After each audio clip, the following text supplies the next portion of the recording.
بسم الله الرحمن الرحيم إن الحمد لله نحمده ونستعينه ونستغفره ونعوذ بالله من شرور أنفسنا ومن سيئات أعمالنا من يهده الله فلا مضل له ومن يضلل فلا هادي له أشهد أن لا إله إلا الله وحده لا شريك له وأشهد أن محمدا عبده ورسوله صلى الله عليه وعلى آله وصحبه وسلم تسليما كثيرا. On était arrivé hier au chapitre Babu ma ja'a fi lubsil khatam. Donc le chapitre de ce qui est rapporté sur la bague, c'est-à-dire le fait de, ou plutôt lubsul khatam qui veut dire le fait de porter une bague.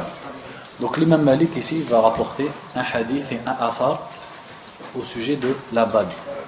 Donc on sait que le prophète sallallahu alayhi wa sallam portait une bague, mais on sait également que cette bague il l'a portée pour une utilité. Cette utilité, c'était que c'était un sceau par lequel il scellait ses lettres et sur lequel il était gravé Muhammadun Rasulullah. Donc lorsqu'il envoyait une lettre aux différents rois des autres pays, comme Qaysar, Kisra, etc., donc il scellait la lettre avec al-khatam. Donc c'est pour ça qu'il portait une bague. Et également, au début, il la portait en or. Mais par la suite, Allah subhanahu wa ta'ala a révélé l'interdiction pour les hommes de porter de l'or. Donc par la suite, il a pris une bague d'un autre métal que l'or. Donc on va lire ici le hadith. قال عبيد الله ابن يحيى الليثي رحمه الله تعالى وحدثني عن مالك عن عبد الله بن دينار عن عبد الله بن عمر رضي الله عنهما أن رسول الله صلى الله عليه وسلم كان يلبس خاتما من ذهب ثم قام رسول الله صلى الله عليه وسلم فنبذه وقال لا ألبسه أبدا قال فنبذ الناس خواتيمهم. Donc il dit ici, donc c'est Abdullah ibn Omar radiallahu anhuma qui dit, le prophète sallallahu alayhi wa sallam portait une bague d'or et plus tard il s'est levé et il a jeté cette bague et les gens également ont jeté leur bague. Et il a dit, je ne la porterai plus jamais. Donc l'explication de ce hadith, parce que quand on prend le hadith tout seul, on pourrait ne pas comprendre, c'est qu'au début, le prophète sallallahu alayhi wa sallam portait une bague en or. Et les gens également avaient l'habitude de porter des bagues en or. Mais Allah azza wa jalla a révélé l'interdiction de l'or pour les hommes, en dehors des femmes, et on sait que pour les femmes, le fait de porter de l'or, c'est permis. Donc le prophète sallallahu alayhi wa sallam, un jour, pour montrer cette interdiction, il a pris sa bague et il l'a jetée devant tout le monde. Et à ce moment-là, les sahaba, quand ils ont su ça, ceux qui avaient des bagues en or, ils les ont pris également, ils les ont jetées. Le fait qu'ils les jettent, est-ce que ça veut dire qu'il est interdit de s'en servir? Exemple, une personne, elle a une bague en or, elle ne sait pas que c'est haram, et elle découvre que c'est haram. Est-ce qu'elle est obligée de la jeter? La réponse, c'est qu'il est permis de posséder une bague en or. On peut la posséder chez soi. Par exemple, c'est une femme qui va s'en servir et ça représente un poids d'or. Donc on peut la vendre à une femme ou la donner et on peut également, par exemple, le faire fondre ou quoi que ce soit. Donc c'est pas une obligation de s'en débarrasser. Mais donc ici, quand il a dit "Fanabadahu", le prophète l'a jeté, sallallahu alayhi wa sallam, et les gens ont jeté leur bague, ça peut laisser supposer qu'en fait ils les ont jetés, c'est-à-dire qu'ils les ont enlevés.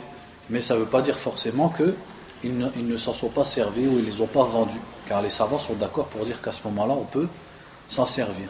Ou alors on peut comprendre qu'ils les ont jetés tellement ils ont été loin dans l'obéissance du prophète sallallahu alayhi wa sallam. Comme s'il disait quelque chose que le prophète sallallahu alayhi wa sallam nous interdit, on le jette et on ne veut plus jamais y toucher. Comme ça a été rapporté dans un hadith, qu'un homme avait une bague d'or à son doigt, le prophète sallallahu alayhi wa sallam lui a pris et l'a jeté, et les gens lui ont dit, pourquoi tu ramasses pas cette bague, car tu peux t'en servir.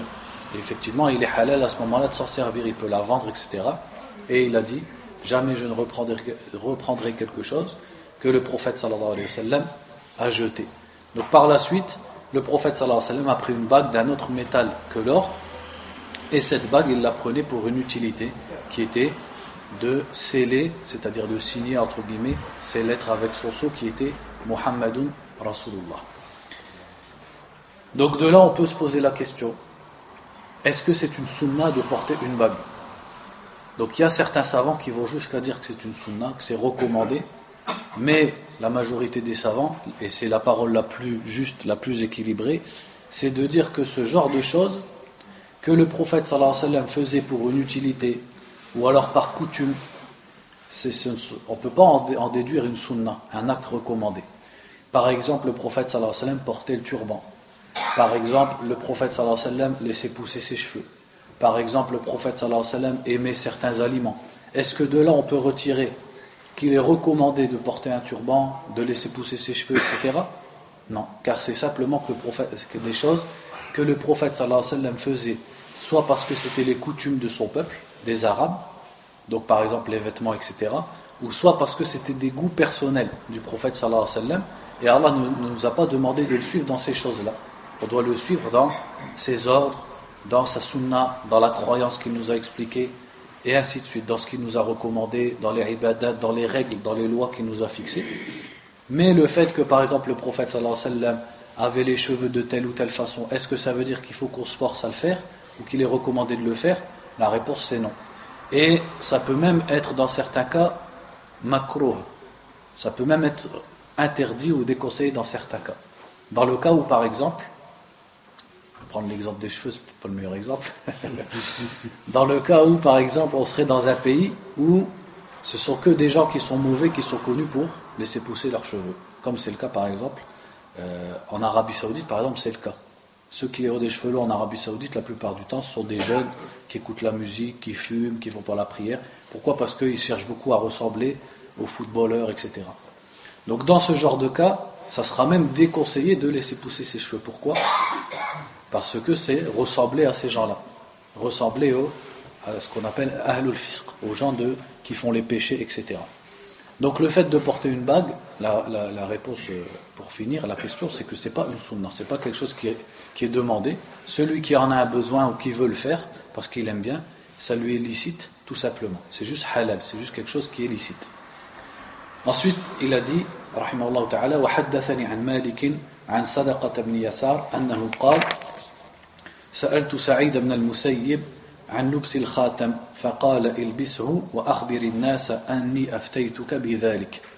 Donc ici il a rapporté une parole de Saïd ibn al-Musayyib rahimahullah ta'ala, donc le plus savant des tabi'in. Un homme lui a posé la question,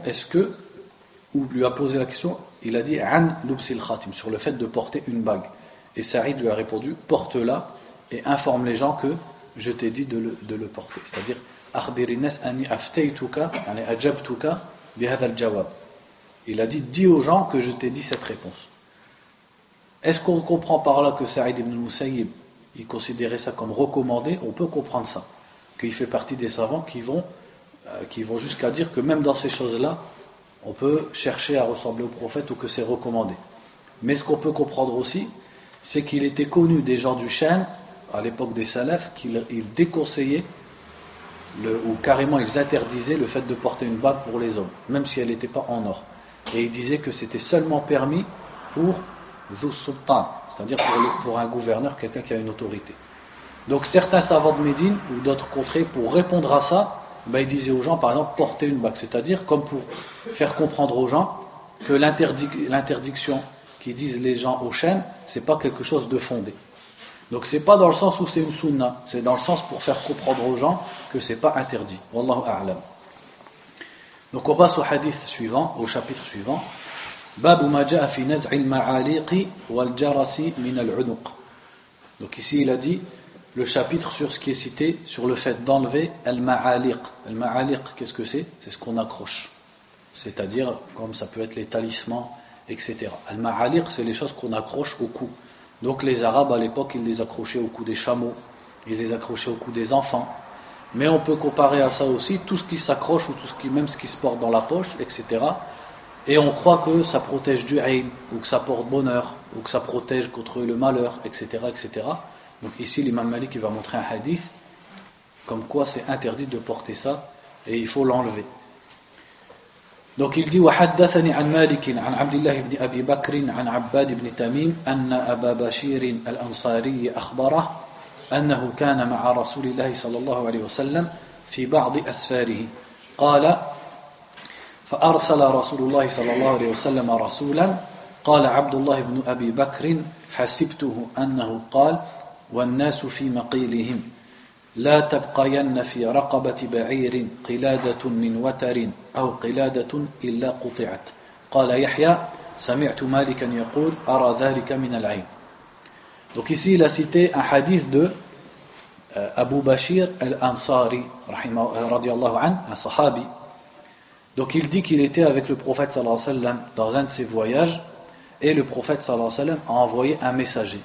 Après ici dans le hadith il y a une parenthèse, il a dit Qala Abdullah ibn Abi Bakr, c'est-à-dire un des rapporteurs du hadith, il dit Hasibtu annahu qala wa an-nasu fi maqilihim. Il dit je crois qu'il a dit alors que les gens étaient dans leur sieste. Et après il a continué le hadith. Qu'est-ce que ça montre cette parenthèse ici? Ça montre la précision et la précaution de Ahlul Hadith. Ruwat al-Hadith, les rapporteurs du hadith, quand ils doutaient d'une phrase ou qu'ils n'étaient plus très sûrs, etc., ou alors des termes, ils disaient par exemple, comme il a dit ici, hasibtu, c'est-à-dire je pense qu'il a dit, et les gens à ce moment-là étaient fi maqilihim. C'est quoi le maqil? Maqil, c'est la sieste. Ils étaient dans leur sieste. Donc il précise ici. Au lieu de le dire comme ça dans le hadith, il dit je pense qu'il l'a dit. Ça montre leur précision et leur précaution. Donc il dit que le prophète sallallahu alayhi wa sallam a envoyé un messager aux gens pour leur dire qu'il ne reste aucune guirlande faite avec la corde d'un arc ou une guirlande au cou d'un chameau sans qu'elle soit coupée. Qu'est-ce que ça veut dire?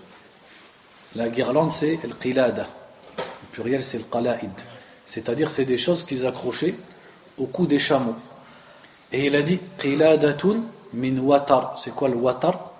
Le watar c'est la corde dans un arc. Et après il a dit aw qiladatun, tout court. Soit une guirlande avec la corde d'un arc, soit une guirlande tout court. C'est-à-dire qu'il a ordonné sallallahu alayhi wa sallam que son messager, celui qui l'a envoyé, il enlève les guirlandes qu'il y avait au cou des chameaux. Pourquoi? Parce que les Arabes à l'époque, qu'est-ce qu'ils faisaient? Ils accrochaient des choses au cou des chameaux et souvent ils le faisaient avec les cordes des arcs. Pourquoi? Parce qu'ils faisaient la guerre par exemple avec un arc. Après ils enlevaient la corde de l'arc parce qu'ils pensaient qu'il y avait une sorte de baraka dedans. Parce qu'ils avaient fait la guerre avec et ils la mettaient au cou de leur chameau. Et ils pensaient que ça les protégeait contre l'aïn, la maladie, etc. Donc le prophète sallallahu alayhi wa sallam, pour enlever cette mauvaise croyance, il a ordonné qu'on les enlève pour barrer la route à ce genre de croyance. Donc ça nous montre que, comme c'est expliqué dans d'autres hadiths, celui qui accroche quelque chose à son cou ou au cou d'un animal ou d'un enfant, ou alors il le met dans sa poche ou sous son oreiller ou à sa voiture ou à sa maison et il croit que ça va lui porter bonheur ou ça va le protéger contre l'aïn ou ça va le protéger contre le mal, etc., ça c'est interdit, c'est contraire à l'islam. Et le prophète sallallahu alayhi wa sallam a même dit que c'était du shirk. Quand il a dit sallallahu alayhi wa sallam inna ar-ruqa wa at-tama'ima wa at-tiwalata shirk. C'est-à-dire il a cité trois choses qui font partie du shirk et il a dit at-tama'im. At-tama'im, qu'est-ce que c'est? C'est tout ce qu'on peut porter ou accrocher et on pense que ça nous protège contre l'aïn ou contre le malheur ou alors que ça porte bonheur, etc. Le prophète sallallahu alayhi wa sallam a dit que ça faisait partie du shirk. Et il a dit dans un autre hadith man ta'allaqa tamimatan fala atamma Allahu lahu. Celui qui porte une tamima, fala atamma Allah. Il a employé le verbe atamma qui ressemble au mot tamima. Il a dit celui qui porte une tamima, qu'Allah ne complète pas ce qu'il veut.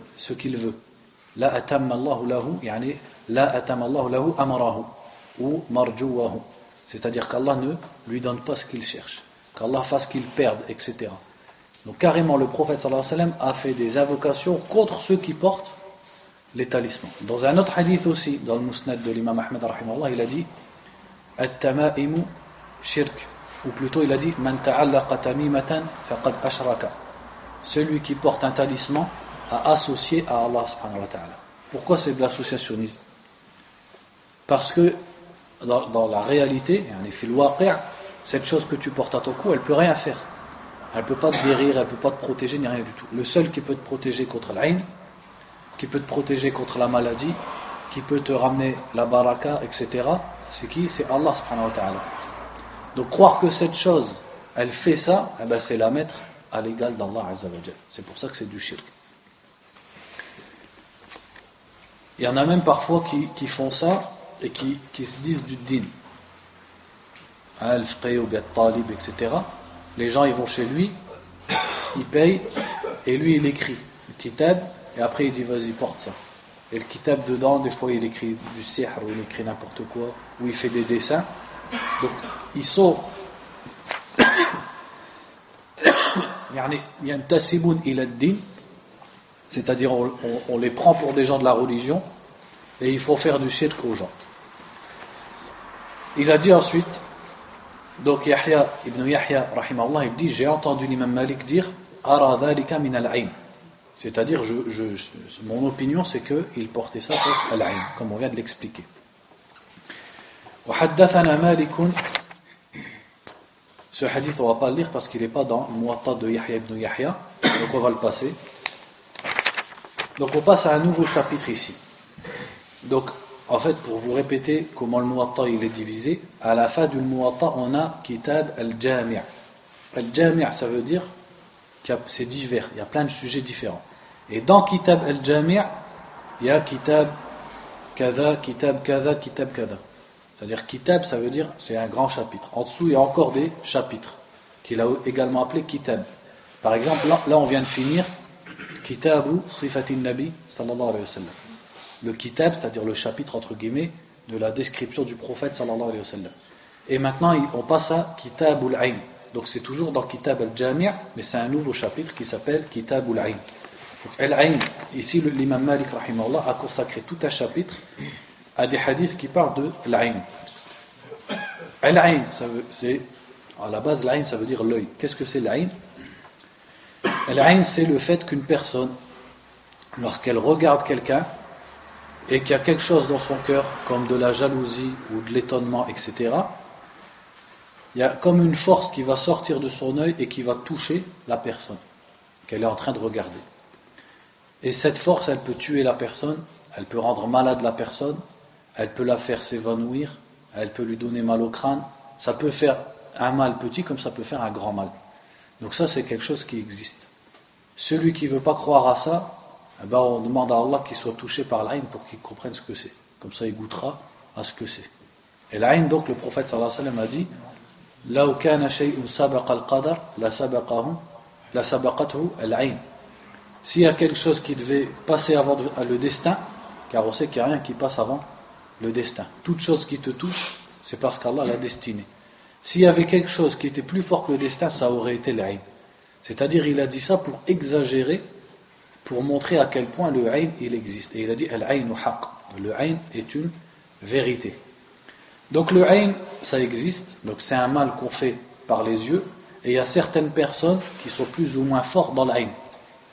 C'est-à-dire il y a certaines personnes, Allah Azza wa Jal sait mieux pourquoi, qui font l'ayn facilement. Quand il regarde quelqu'un, il va facilement le toucher. Soit à cause de sa jalousie, ou Allah A'lam, ça peut être autre chose. Et il y a également des personnes qui sont facilement touchées par l'ayn. Il y en a qui le font facilement, et il y en a qui sont facilement touchés. Et l'ayn, comment on va s'en protéger? Premièrement, l'ayn, on ne se protège pas du ayn avec al-wiswas, en disant toujours, chaque fois que quelqu'un me regarde, dis Mashallah, dis Allahumma barik, il va me faire l'ayn, etc., etc. À tel point où il y a des gens, ils s'empêchent de vivre, il ne va pas s'acheter une belle voiture, il va pas, juste pour l'ayn, parce qu'il craint l'ayn. Là, c'est de l'exagération. Ça, c'est exagéré. S'il veut faire comme ça, eh bien également, il ne doit pas sortir dehors serrer la main aux gens, parce qu'il doit avoir peur des maladies. Il faut qu'il reste chez lui, il ne vit plus. Ça, c'est de l'exagération dans l'ayn. Donc l'ayn, ça existe, mais ce qui existe également, c'est at-tawakkul ala Allah subhanahu wa ta'ala. Le fait d'avoir confiance en Allah.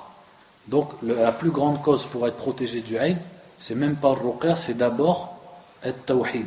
Le fait que la personne elle a confiance en Allah, elle croit qu'Allah subhanahu wa ta'ala il va la protéger, et ensuite il y a ad-du'a et al-athkar, le fait que quand la personne elle sort de chez elle, elle dit Bismillah kharajna, etc. Elle dit la du'a, que quand elle obtient un vêtement ou une voiture, elle fait la du'a, qu'Allah azza wa jalla lui donne la baraka, etc., etc. Donc la confiance en Allah avec ad-du'a, ça te protège du ayn par la permission d'Allah subhanahu wa ta'ala. Allah va te protéger du ayn. Et une fois que le ayn t'a touché, comment on le guérit? quel sabab on va faire pour qu'Allah le guérisse? Avec al-ruqya, c'est-à-dire avec la lecture du Coran, tout simplement. Donc on va voir, maintenant qu'on a expliqué cette petite introduction, on va lire les hadiths. Donc il dit premièrement Babul wudu'i min al-ayn. Le premier sous-chapitre, c'est les ablutions contre al-ayn. Ici, quand il a dit min al-ayn, min ici veut dire bisabab al-ayn, c'est-à-dire à cause du ayn. Une fois que le ayn a touché al-wudu, on va faire le wudu pour le guérir.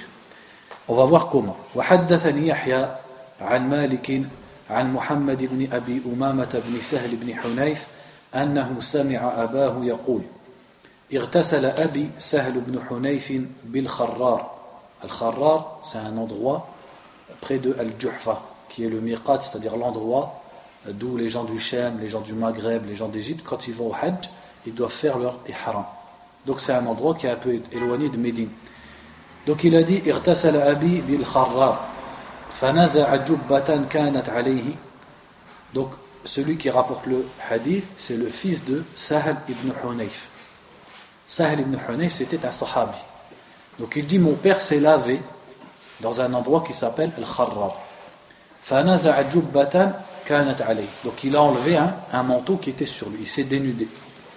وعامر بن ربيعة ينظر قال وكان سهل رجلا أبيض حسن الجد. Et Amir ibn Rabi'a, un autre sahabi, il était avec lui et il l'a regardé. Et Sahl, donc le premier celui qui était en train de se laver, c'était quelqu'un qui avait une peau blanche et il avait une très belle peau. قال فقال له عامر بن ربيعة ما رأيتك اليوم ولا الجلد عذراء. Donc Amir ibn Rabi'a, quand il a vu ça, il a dit j'ai jamais vu une peau comme celle que j'ai vue aujourd'hui, même la peau d'une jeune fille vierge, la Adra. Il dit même une jeune fille, j'ai pas encore vu une peau comme la tienne. Donc il lui a dit ça, il était étonné de la qualité, la beauté de la peau de Sahl. قال فوعك سهل مكانه واشتد وعكه. وعك, c'est-à-dire il s'est effondré. Sahl, celui qui avait la peau blanche, qui était en train de se laver, il s'est effondré et la douleur elle était forte.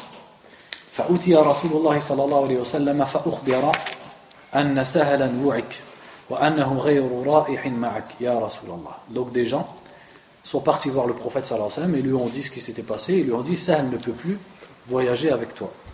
فأتاه رسول الله صلى الله عليه وسلم فأخبره سهل بالذي كان من شأن عامر. Donc le prophète est venu voir Sahl sallallahu alayhi wa sallam et Sahl lui a informé de ce qu'il avait dit Amir. فقال رسول الله صلى الله عليه وسلم على ما يقتل أحدكم أخاه. على, en fait à la base c'est ala et plus loin ma, c'est-à-dire pourquoi. Il a dit pourquoi l'un d'entre vous tue son frère, c'est-à-dire pourquoi tu lui as fait la haine, pourquoi tu l'as touché comme ça. Allah barrakt, Allah barrakt, qu'est-ce que ça veut dire? Halla da'awta lahu bil baraka. Pourquoi tu n'as pas demandé pour lui la baraka? Donc pour dire demander la baraka, il a dit barrakta, c'est-à-dire pourquoi tu n'as pas dit barakallahu fihi, Allahumma barik fihi, etc. Tu demandes à Allah subhanahu wa ta'ala la baraka pour lui, au lieu de le regarder et d'être choqué comme ça. Inna al-ayn haqqun tawadda lah. Donc il a dit l'ayn, le mauvais œil, est une vérité. Et ensuite il lui a dit tawadda lahu. Tawadda, c'est-à-dire fais tes ablutions pour lui. Mais on va voir que ici, quand il a dit tawadda, ça ne veut pas dire le wudu tel qu'il est compris dans la religion. C'est le wudu dans son sens linguistique, le wudu al-lughawi, qui veut dire simplement de se laver. فتوضأ له عامر فراح سهل مع رسول الله صلى الله عليه وسلم ليس به بأس. Donc il a fait son lavage, entre guillemets son wudu, et Amir est reparti avec le prophète comme s'il n'avait jamais rien eu, il n'avait pas mal. C'est-à-dire que Amir s'est lavé avec l'eau, plutôt Sahl s'est lavé avec l'eau avec laquelle Amir avait fait le wudu. Mais on va voir que le wudu ici, ce n'est pas le wudu dans le sens comme on fait pour la salat. On va lire le hadith d'après parce que c'est le même. وحدثني مالك عن ابن شهاب عن أبي أمامة بن سهل بن حنيف أنه قال رأى عامر بن ربيعة سهل بن حنيف يغتسل فقال ما رأيتك اليوم ولا الجلد مخبأة فلبط. Donc il dit ici, c'est le même hadith, il dit donc Amir a vu un jour Sahl ibn Hunayf en train de se laver et il a dit, je n'ai jamais vu une peau comme celle d'aujourd'hui, même il a dit wala jilda mukhabba'atin. Mukhabba'a, qu'est-ce que c'est? Caché. C'est-à-dire une fille, une vierge, parce qu'à l'époque une jeune fille vierge, elle ne sort jamais de chez elle. Donc le soleil, il lui a pas encore touché sa peau elle est nette. Elle n'a pas encore été touchée parce que le soleil, c'est ça aussi qui donne une mauvaise peau. Donc la fille qui est toujours chez elle, déjà c'est une femme, en plus elle reste toujours chez elle, et en plus le soleil il la touche jamais. Donc sa peau elle est encore intacte. Donc il a dit mukhabba'a, ça veut dire cachée, une fille cachée. J'ai jamais vu une peau comme ça, même pas la peau d'une fille cachée. Falubita sahlun, lubita c'est comme wa'ika, c'est-à-dire il est tombé. فأتي رسول الله صلى الله عليه وسلم فقيل يا رسول الله هل لك في سهل بن حنيف والله ما يرفع رأسه. Donc le prophète est venu, ou plutôt on est venu voir le prophète sallallahu alayhi wa sallam, on lui a dit est-ce que tu peux faire quelque chose pour Sahl ibn Hunayf? Il ne lève même plus la tête, c'est-à-dire qu'il était complètement KO comme on dit par terre. فقال هل تتهمون له أحدا فقالوا نتهم عامر بن ربيعة. Donc il leur a dit aux gens qui sont venus le voir, est-ce que tattahimoun, c'est-à-dire est-ce que vous accusez quelqu'un, ce qui veut dire par là, est-ce que vous soupçonnez quelqu'un qui lui a fait l'aïn? Et ils ont dit na'am, oui, Amir ibn Rabi'a. Ici, est-ce que quand le prophète sallallahu alayhi wa sallam demande, est-ce que c'est juste des soupçons? Sur quoi ils se sont basés pour dire Amir? On le comprend avec l'autre, ou même avec ce hadith, quand il a dit je n'ai jamais vu quelqu'un comme ça, même une fille vierge. Donc le fait qu'il dise ça et il est avec Sahl, de là on pouvait comprendre que c'est lui qui a mis l'aïn. Parce que dès qu'il a dit ça, Sahl il est tombé. Qu'est-ce que ça veut dire? Ça veut dire que c'est pas à chaque fois que quelqu'un a du aïn ou qu'il a mal au crâne, il faut qu'il commence à chercher quelqu'un. Ah, peut-être c'est le voisin, peut-être c'est ma femme, peut-être. Il rentre dans le wiswas et dans le dhunun. Et Allah subhanahu wa ta'ala nous a dit ijtanibu kathiran min adh-dhann. Écartez-vous de la plupart des soupçons. Donc les soupçons c'est interdit.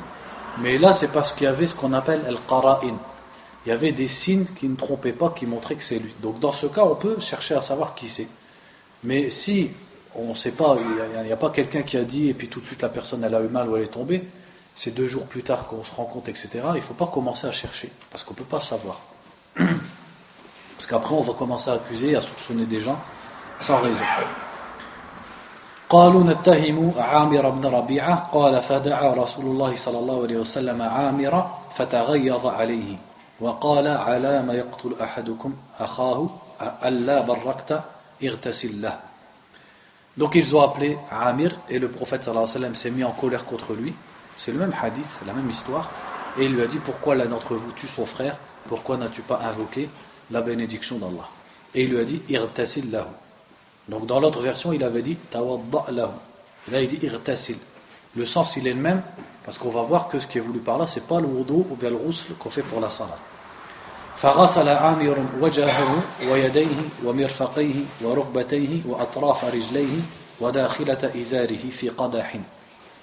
Donc Amir a lavé son visage, ses mains, ses coudes, ses genoux, les bouts de ses pieds, et il a dit dakhilata izari. Dakhilata al-izar, quand il mettait l'izar, qu'est-ce que c'est? C'est un grand carré ou un grand morceau de tissu, et on l'enroule autour de la taille. C'est comme ça que les Arabes s'habillaient à l'époque, et après on attache la taille. Donc le premier morceau qui va toucher la taille, celui qu'on va coller à la peau, ça c'est dakhilatul izar, c'est-à-dire c'est la partie du izar qui est collée à la peau. Il ne faut pas comprendre par exemple l'intérieur du izar, etc. Non, c'est ce qui est à la taille du izar. Donc il a lavé cet endroit-là, c'est-à-dire la taille, il a lavé sa taille à lui. Tout ça dans un qadah. Le qadah, c'est-à-dire c'est un récipient pour une personne, c'est comme un verre. ثم صب عليه فراح سهل مع الناس ليس به بأس. Et il l'a versé sur lui, et Sahl est reparti sans avoir aucun mal. Donc ça c'est une façon d'enlever l'aïn qui vient du prophète sallallahu alayhi wa sallam, mais à condition qu'on sache qui a mis l'aïn. En fait je ris parce que une fois j'étais en voiture, j'étais avec des amis, on démarre, Et c'était une nouvelle voiture. Enfin, c'est ma voiture que j'ai maintenant, mais je venais de l'avoir. Et un an, il passe et il me regarde comme ça. Parce qu'il devait faire demi-tour devant moi. Et quand il m'a regardé comme ça, ma voiture, elle s'est arrêtée. Et je pouvais plus tourner le volant, j'ai dû la mettre sur le côté et tout. Et il s'est arrêté. Je lui ai dit, qu'est-ce qu'il t'a fait? Et il m'a dit, en fait, quand j'ai regardé ta voiture, je lui ai dit, qu'est-ce que c'est que cette caisse? En fait, il était étonné que j'avais réussi à m'acheter une voiture. Et c'était un boulon, le boulon je sais plus quoi, la courroie de, pas l'alternateur, l'autre, qui avait complètement cassé en fait. Donc je ne lui ai pas fait faire l'auto parce que le boulon était cassé, il fallait le remplacer. Mais ça me rappelle cette histoire. Et donc il dit ensuite, Babu ar-ruqyati min al-ayn. Donc après nous avoir parlé des ablutions contre l'ayn, maintenant il nous parle de ar-ruqya min al-ayn. Ar-ruqya.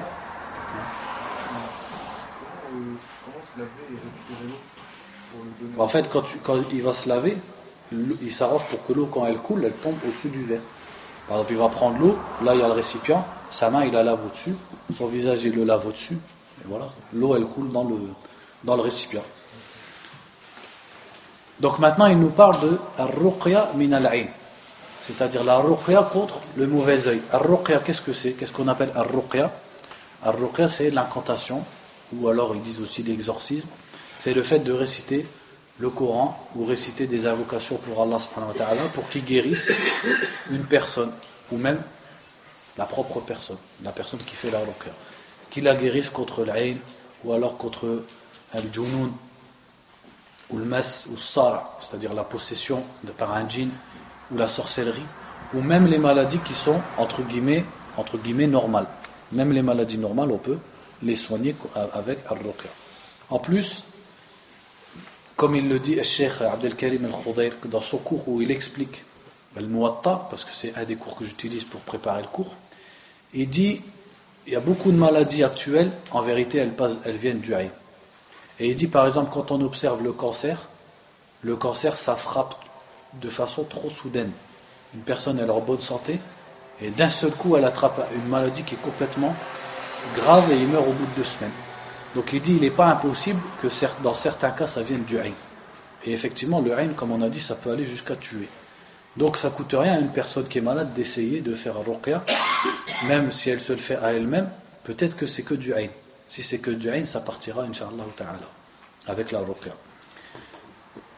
Il dit ici ar-ruqya. Ar-ruqya, premièrement il faut bien s'habituer à dire le mot ruqya, parce qu'il y a beaucoup de gens qui disent ruqya, il y en a qui disent ruqayya. Ils ne savent pas prononcer le mot. On dit ruqya, ruqya, avec une soukoun sur le qaf, ruqya. Donc, al-ruqya, elle a des conditions également, quand on va faire al-ruqya, quel que soit le mal pour lequel on l'a fait. Et ces conditions, c'est que premièrement, elle soit faite en langue arabe, pour qu'on comprenne ce que la personne, elle dit. Parce que si on ne comprend pas ce que la personne, elle dit, il est possible que la personne, ce soit un charlatan, et qu'en vérité, il soit en train de réciter des prières qui sont destinées non pas à Allah mais aux shayatin. C'est comme ça qu'on reconnaît le musha'widh. Quand il parle à toute vitesse et on ne comprend rien à ce qu'il dit. Il dit des choses qui sont incompréhensibles. C'est parce que ce sont des paroles par lesquelles il va rentrer en contact et il va se soumettre ou adorer les shayatin. C'est pour ça qu'on ne comprend pas.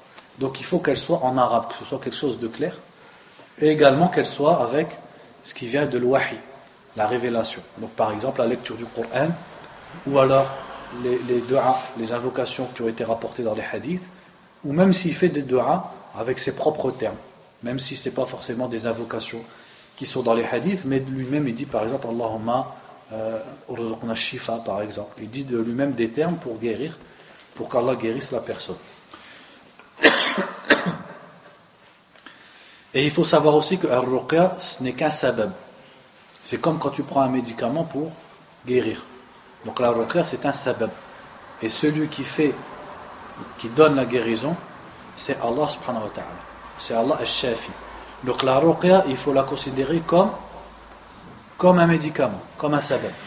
C'est comme quand tu prends un médicament et que tu veux guérir. Tu prends ce médicament, tu sais que ce médicament il soigne, mais il soigne par la permission d'Allah subhanahu wa ta'ala.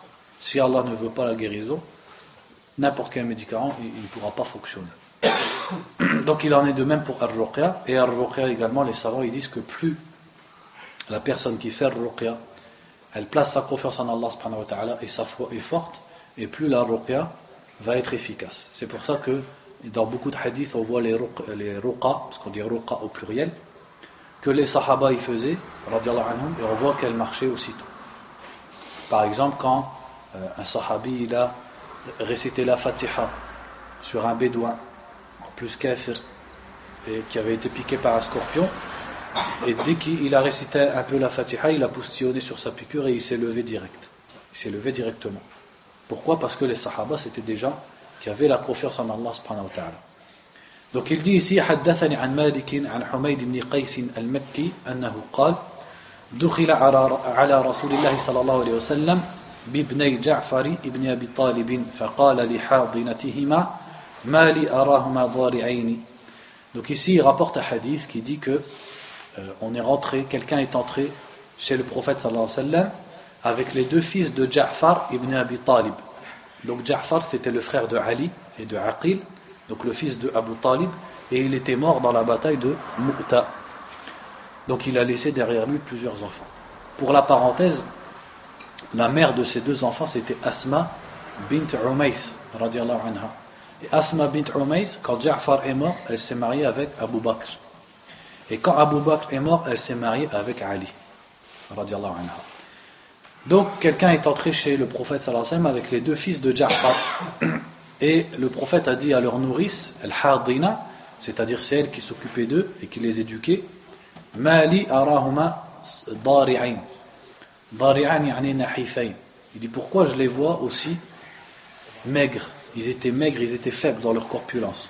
فقالت حاضنتهما يا رسول الله إنه تسرع إليهما العين ولم يمنعنا أن نسترقي لهما إلا أننا لا ندري ما يوافقك من ذلك. Et la nourrice a répondu au messager d'Allah, العين تسرع إليهما العين. Ça veut dire, si on traduit ce qu'elle a dit, ça veut dire l'Aïn les touche vite ou va vite sur eux. C'est-à-dire ils subissent fortement l'Aïn. Donc il y a des personnes comme ça qui sont plus sensibles au Aïn que d'autres. En fait ça venait du Aïn. Leur faiblesse elle venait du Aïn. Et rien ne nous a empêché de demander une ruqya pour eux, si ce n'est que nous ne savons pas ce mayuwafiquk, c'est-à-dire est-ce que tu es d'accord avec ça. فقال رسول الله صلى الله عليه وسلم استرقوا لهما فإنه لو سبق شيء القدر لسبقته العين. Et là le prophète صلى الله عليه وسلم lui a dit istarqu lahuma. Qu'est-ce que ça veut dire istarqa par rapport à raqa? Voilà, raqa c'est faire la ruqya, istarqa c'est demander la ruqya. Donc là il a dit istarqu lahuma, c'est-à-dire demander à quelqu'un, chercher quelqu'un qui leur fasse ar-ruqya, car, et il a dit ensuite, si quelque chose avait dû devancer le destin, c'est l'Aïn qui aurait devancé le destin. Pour montrer à quel point l'Aïn ça existe et à quel point ça peut être fort. Donc ça montre aussi que l'Aïn, il faut en protéger les enfants, parce que les enfants, eux, ils ne peuvent pas s'en protéger.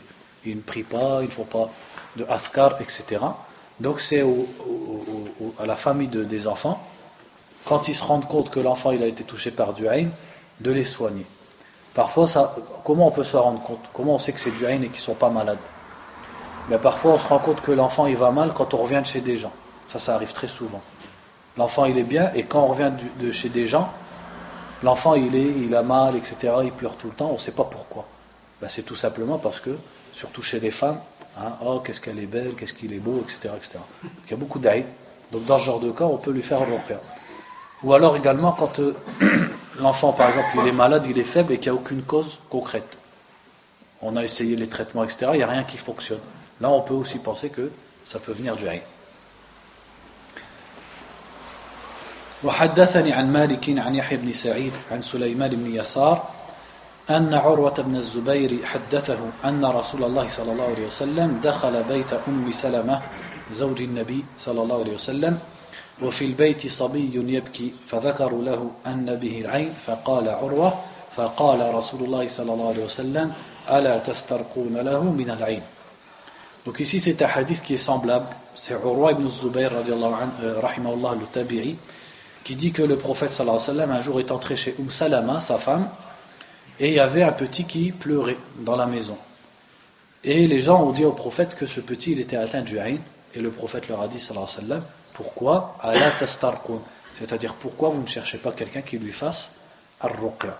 Donc il faut chercher al-asbab, il ne faut pas laisser l'enfant comme ça si on sait qu'il est atteint du ayn. Donc l'ayn, il y a deux façons de s'en protéger. En fait, il y a une façon de s'en protéger et une façon d'en guérir.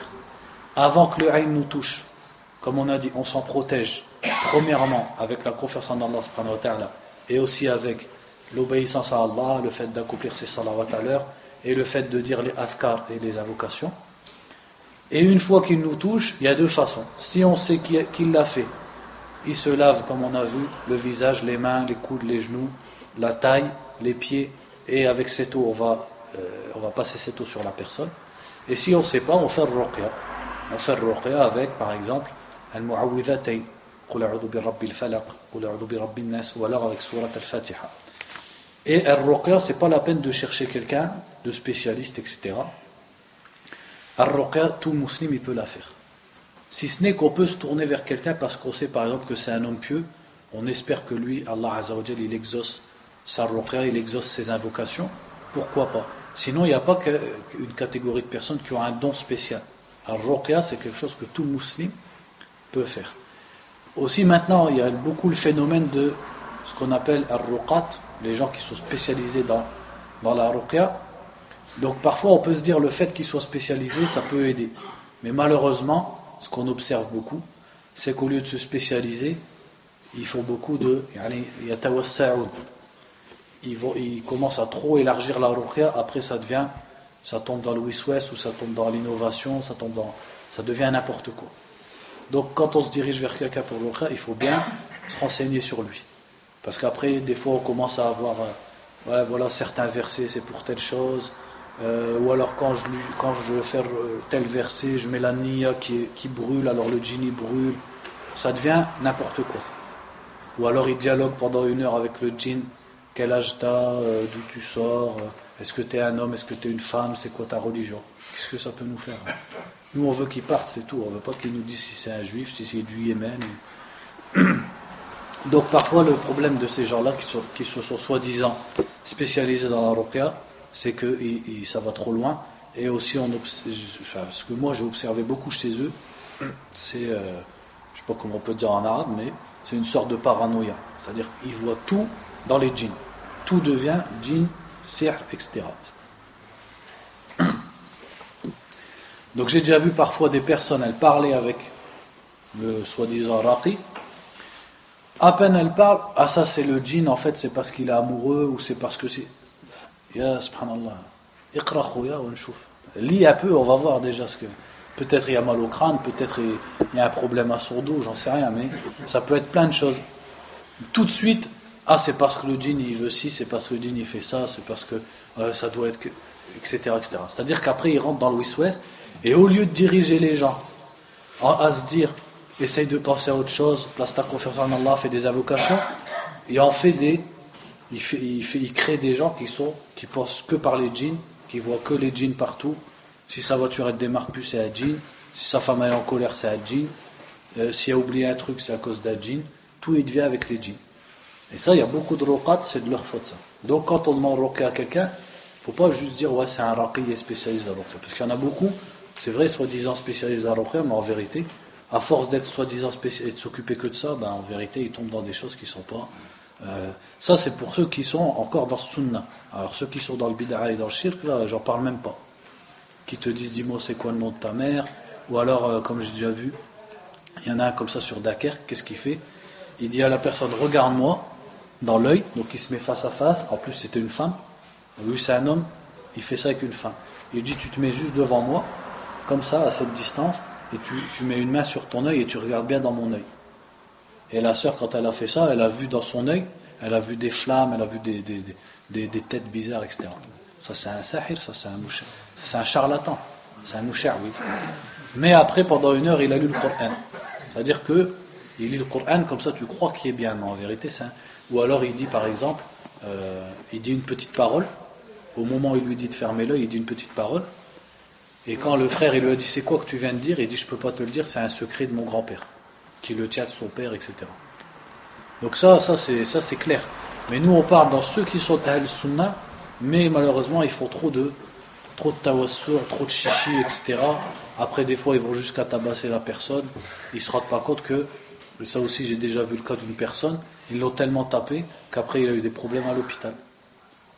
Quand la police ils vont venir, tu vas leur dire quoi? Que tu as fait un exorcisme? Qu'est-ce que tu vas leur dire? Qu'il y avait un djinn dans le corps? Va dire ça au juge ou aux policiers maintenant. Donc regardez les complications que ça peut amener. Donc ar-ruqya, déjà il faut chercher à la faire soi-même.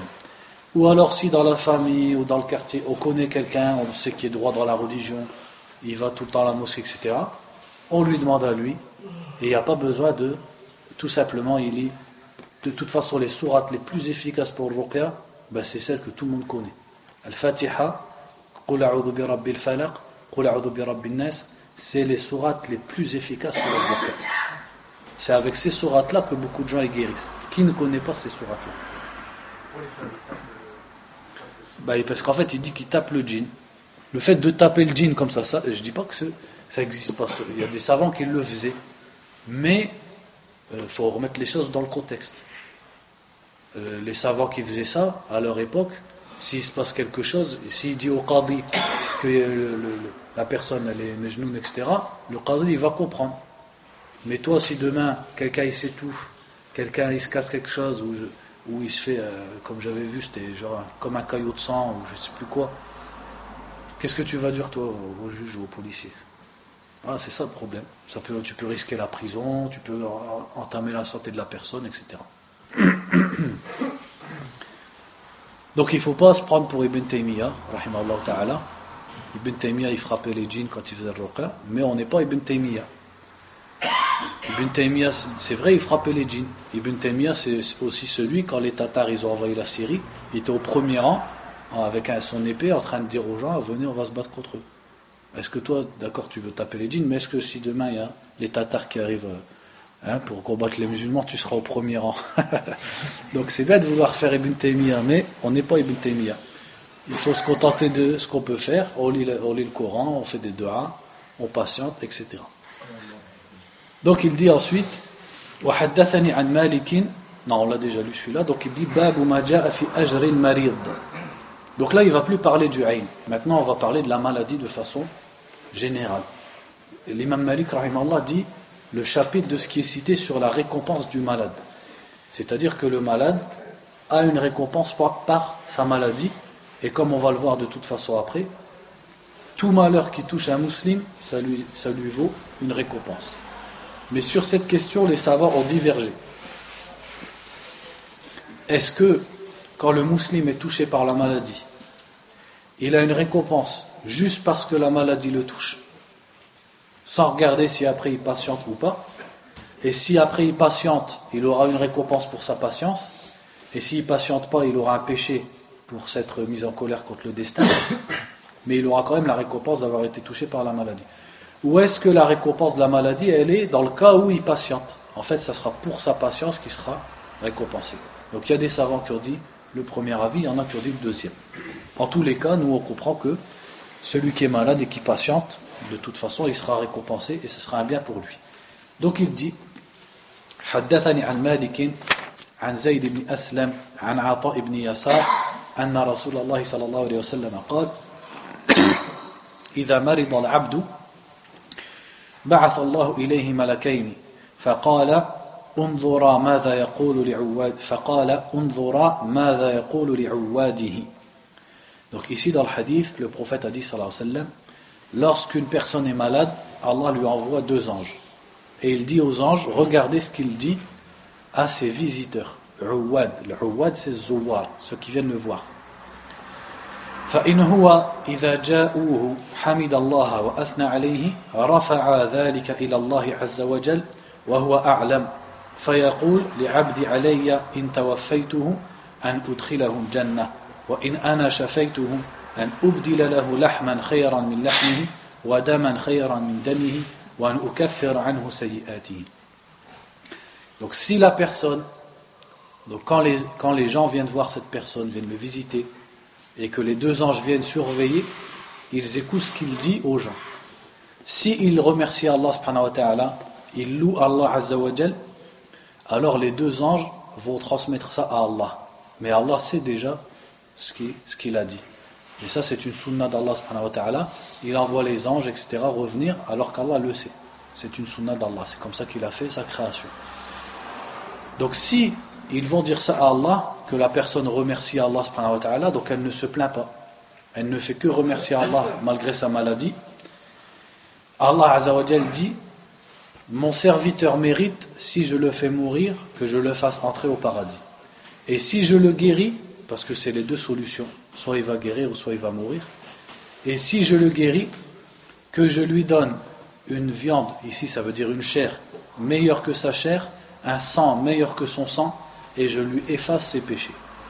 Donc ça montre le mérite de la maladie. Mais pour celui qui est malade et qui ne se plaint pas, il remercie Allah subhanahu wa ta'ala. Malgré la maladie, il est toujours reconnaissant envers Allah subhanahu wa ta'ala. De toute façon, les malheurs, ils doivent te toucher. Si ce n'est pas la maladie, ça sera autre chose. Donc il faut toujours rester reconnaissant envers Allah subhanahu wa ta'ala et penser à ceux qui sont encore plus malades que toi, qui ne peuvent plus marcher, parfois qui sont paralysés sur un lit d'hôpital, etc. Donc Allah subhanahu wa ta'ala promet à cette personne, s'il meurt de cette maladie, il le fait rentrer au paradis. Ça lui vaut le paradis. Et s'il le guérit, il lui donnera un corps meilleur que son corps, c'est-à-dire une meilleure santé que celle qu'il avait précédemment. Un sang meilleur que celui qu'il avait précédemment, et il lui pardonne ses péchés. Ça nous montre le mérite de la maladie et le mérite de la patience. وحدثني عن مالك عن زيد بن خصيفة عن عروة بن الزبير أنه قال: سمعت عائشة زوج النبي صلى الله عليه وسلم تقول: قال رسول الله صلى الله عليه وسلم: لا يصيب المؤمن من مصيبة حتى الشوكة إلا قص بها أو كفر بها من خطاياه لا يدري يزيد أيهما قال عروة.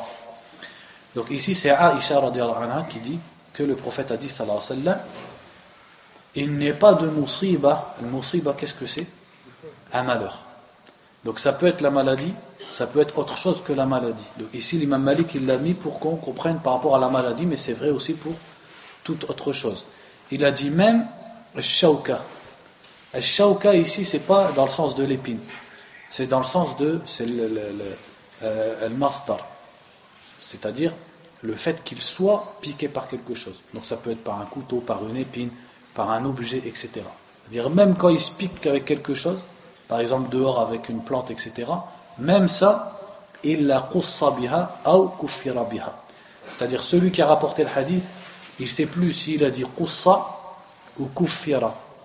Est-ce qu'il y a une différence entre les deux sens? Il n'y a pas de différence, c'est le même. Qussa, c'est-à-dire diminuer, kuffira, ça veut dire effacer de ses péchés. C'est le même sens, mais c'est pour vous montrer la précaution des gens du hadith. Il dit, comme il ne se souvient plus lequel des deux il a dit, il dit les deux. Par amana, c'est-à-dire parce que tellement il veut transmettre le hadith de façon sûre, et de façon confiante. Donc il dit, sans qu'Allah Azza wa Jal, par cette chose-là, par ce malheur, lui efface de ses péchés. Donc il a dit min khatayahu, ça veut dire que ce n'est pas tous ses péchés qui seront effacés, ça sera une partie de ses péchés. La partie de ses péchés, elle correspondra au malheur qu'il a touché. Plus le malheur il est grand, plus ce sont beaucoup et des grands péchés qui seront pardonnés. Plus le malheur il est petit, et plus ce sont des petits péchés qui seront pardonnés. Donc de là on comprend aussi que la personne, quand elle est touchée par un malheur, même si parfois c'est un réflexe, mais il ne faut pas se plaindre, ou dire une insulte, dire un gros mot, etc., etc. Parce qu'au contraire, ce qui vient de te toucher, en vérité c'est un bien pour toi. Donc le musulman au final, il est toujours dans le khayr.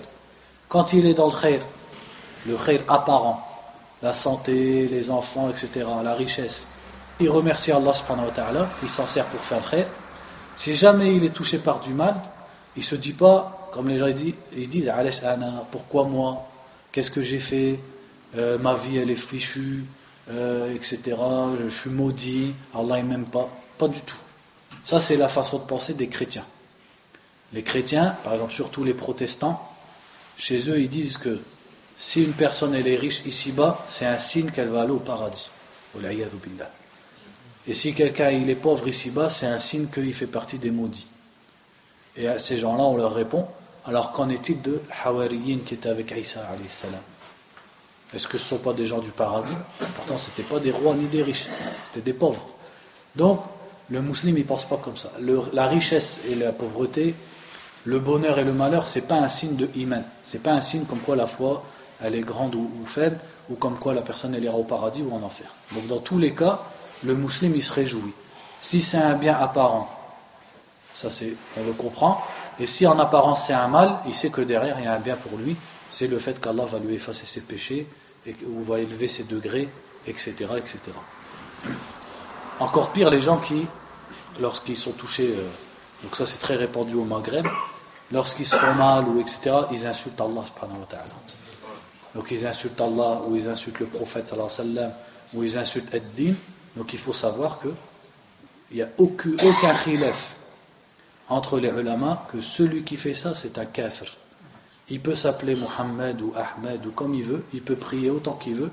S'il insulte Allah Azza wa Jal, c'est un kafir, jusqu'à ce qu'il se repente de ce qu'il a fait.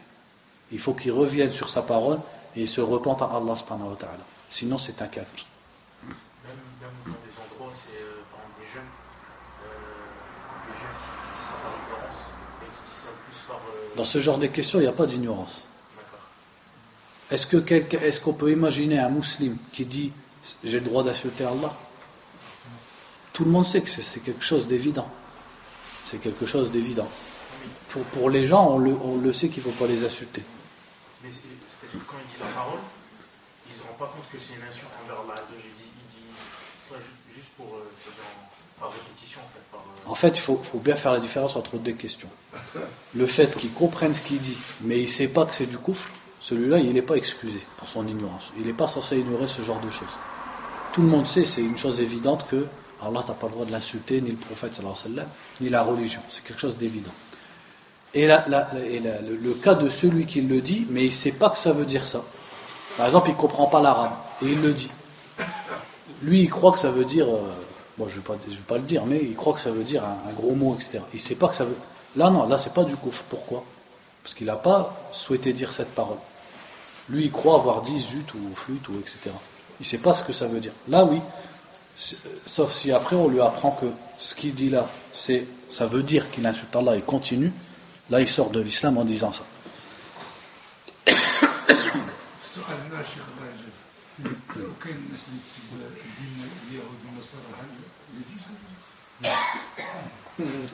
C'est-à-dire quand il s'énerve ou comme ça?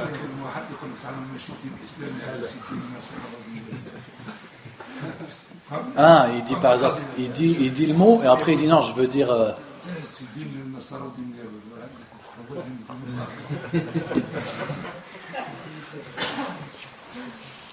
On va dire c'est pas interdit parce que din al-Yahoud, la religion des Juifs, c'est pas la religion de Moussa, c'est ce que eux ils ont changé.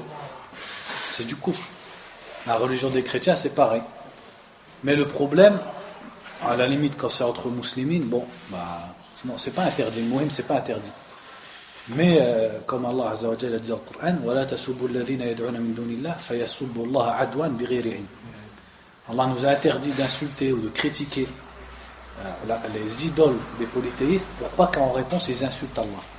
Donc si on fait ça en craignant que derrière les mécréants ils augmentent leurs insultes ou leur mal vis-à-vis de la religion, il ne faut pas le faire.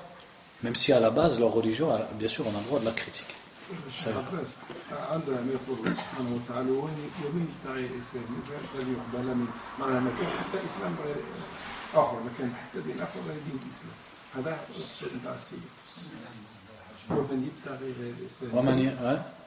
فلن يقبل منه. ما كاش دين اليهود ودين اخر غير دين. Ouais, ad-din sahih, c'est l'islam. Mais il y a d'autres adyan. Ad-din inda Allah, c'est l'islam. Mais les gens, ils ont des adyan, des religions. Lakum dinukum waliya din. Donc vous avez ad-din et moi j'ai ad-din. Mais le din sahih, c'est l'islam. Donc on peut appeler ça ad-din. C'est pas... Mohim, pour répondre à la question, ça c'est pas interdit. Mais de toute façon, le musulman, il ne doit pas être quelqu'un de vulgaire, quelqu'un qui dit des mauvaises paroles, etc. Voilà. النبي صلى الله عليه وسلم لم يكن فاحشا ولا متفاحشا etc. من كان يؤمن بالله واليوم الآخر فليقل خيرا أو ليصمت. Donc ça c'est pas... Bon, on va s'arrêter là, donc comme il est l'heure. Barakallahu fikum. Wa sallallahu wa sallam ala nabiyyina Muhammadin wa ala alihi wa sahbihi.